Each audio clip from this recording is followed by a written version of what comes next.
Assalamualaikum warahmatullahi wabarakatuh. Perkenalkan, nama saya Yudi Febriansyah. Saya berasal dari program studi Teknik Lingkungan, Fakultas Teknik Universitas Riau 2020.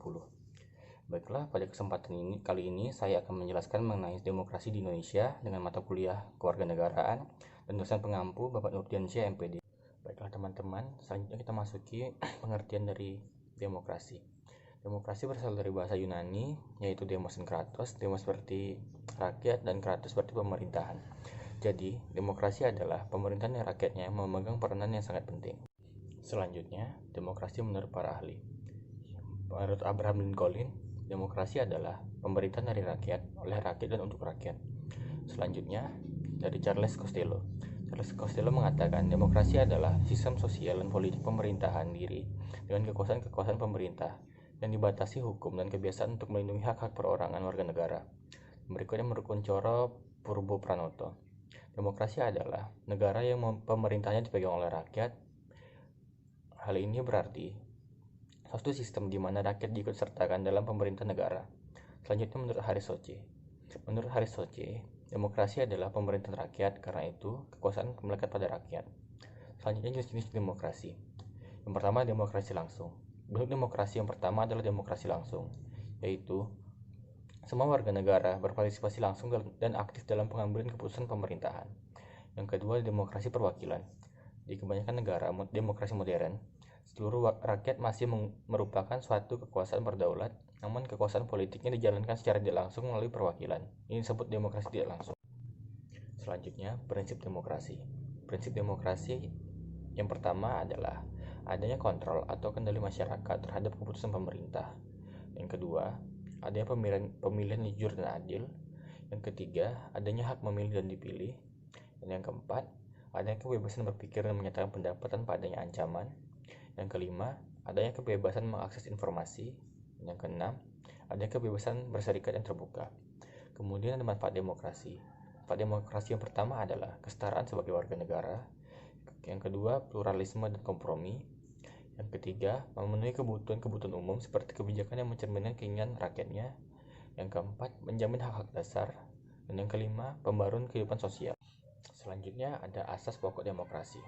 Gagasan pokok atau gagasan dasar suatu pemerintahan demokrasi adalah pengakuan hakikat manusia, yaitu pada dasarnya manusia mempunyai kemampuan yang sama dalam hubungan sosial.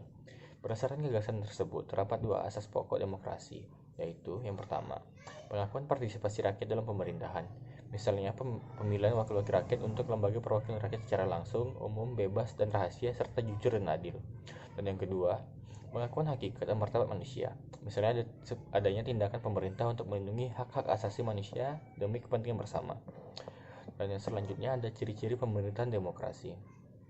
Yang pertama, adanya keterlibatan warga negara dalam pengambilan keputusan politik, baik secara langsung maupun tidak langsung. Dan yang kedua, adanya pengakuan, penghargaan, dan perlindungan terhadap hak-hak asasi rakyat. Dan yang ketiga, adanya persamaan hak bagi seluruh warga negara dalam segala bidang. Dan yang keempat, adanya lembaga peradilan dan kekuasaan kehakiman yang independen sebagai alat penegakan hukum. Dan yang kelima, ada kebebasan dan kemerdekaan bagi seluruh warga negara. Dan yang keenam, adanya pemilihan umum untuk memilih wakil rakyat yang duduk di lembaga perwakilan rakyat. Dan yang ketujuh, adanya pemilihan umum yang bebas, jujur, dan adil untuk menentukan pemimpin negara dan pemerintah serta anggota lembaga perwakilan rakyat. Dan yang terakhir, adanya pengakuan terhadap perbedaan keragaman, baik suku, agama, golongan, dan sebagainya. Selanjutnya, demokrasi di Indonesia. Sistem pemerintahan Indonesia menganut demokrasi konstitusional, yaitu pemerintahan berdasarkan konstitusi atau hukum dasar. Landasan demokrasi Indonesia ada dua. Yang pertama, alinea keempat pembukaan Undang-Undang Dasar 1945, khususnya sila keempat pada Pancasila. Yang kedua, penjelasan umum Undang-Undang Dasar 1945, khususnya tentang sistem pemerintahan negara. Pada bagian tersebut, dinyatakan bahwa yang pertama, Indonesia ialah negara yang berdasarkan atas hukum, tidak berdasarkan kekuasaan belaka. Yang kedua, sistem konstitusional. Pemerintahan berdasarkan atas sistem konstitusi, tidak bersifat absolutisme. Selanjutnya, karakteristik demokrasi. Sanusi mengidentifikasi 10 pilar demokrasi konstitusional Indonesia yang dikenal dengan The 10 Pillars of Indonesian Constitutional Democracy. Yang pertama, demokrasi berdasarkan ketuhanan yang Maha Esa. Yang kedua, demokrasi berdasarkan hak asasi manusia. Yang ketiga, demokrasi berdasarkan kedaulatan rakyat. Yang keempat, demokrasi berdasarkan kecerdasan rakyat. Yang kelima, demokrasi berdasarkan pemisahan kekuasaan negara. Yang keenam, demokrasi berdasarkan otonomi daerah. Yang ketujuh, demokrasi berdasarkan supremasi hukum. Yang kedelapan, demokrasi berdasarkan peradilan yang bebas. Yang kesembilan, demokrasi berdasarkan kesejahteraan rakyat. Dan yang kesepuluh, demokrasi berdasarkan keadilan sosial. Selanjutnya, sejarah perkembangan demokrasi di Indonesia. Perkembangan demokrasi di Indonesia terbagi atas 4 periode. Periode yang pertama yaitu pada tahun 1945 sampai 1959, yaitu demokrasi parlementer. Diberlakukannya Undang-Undang Dasar 1945 pada periode pertama yaitu tahun 1945 sampai 1949 adalah awal mula dipraktikannya demokrasi ini. Namun, demokrasi parlementer ini tidak berjalan dengan baik. Kehidupan politik yang pemerintah pada saat itu tidak stabil. Akibatnya, program-program yang dibuat pemerintah tidak bisa dijalankan dengan baik dan berkesinambungan. Akhirnya, demokrasi ini berakhir secara yuridis pada tanggal 5 Juli 1959, bersamaan dengan pemberlakuan kembali Undang-Undang Dasar 1945. Pada periode kedua yaitu demokrasi terpimpin pada tahun 1959 sampai 1965. Pada tanggal 22 April 1959, Presiden Soekarno memberikan amanat kepada konstituante tentang pokok-pokok demokrasi terpimpin. Ada 5 pokok demokrasi terpimpin, diantaranya: pertama, demokrasi terpimpin bukanlah diktator. Yang kedua, demokrasi terpimpin cocok dengan kepribadian dan dasar hidup bangsa Indonesia. Yang ketiga, demokrasi terpimpin berarti demokrasi di segala persoalan kenegaraan dan kemasyarakatan meliputi politik, sosial, dan ekonomi. Yang keempat, inti dari pimpinan dalam demokrasi terpimpin adalah permusyawaratan yang dipimpin oleh hikmat kebijaksanaan.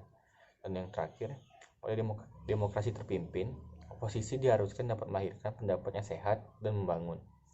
Kalau dilihat dari beberapa poin di atas, demokrasi terpimpin tidaklah bertentangan dengan Pancasila dan Undang-Undang Dasar 1945. Akan tetapi, konsep-konsep tersebut tidak direalisasikan sebagaimana mestinya, sehingga demokrasi terpimpin seringkali menyimpang dari nilai-nilai Pancasila, UUD 1945, dan budaya bangsa.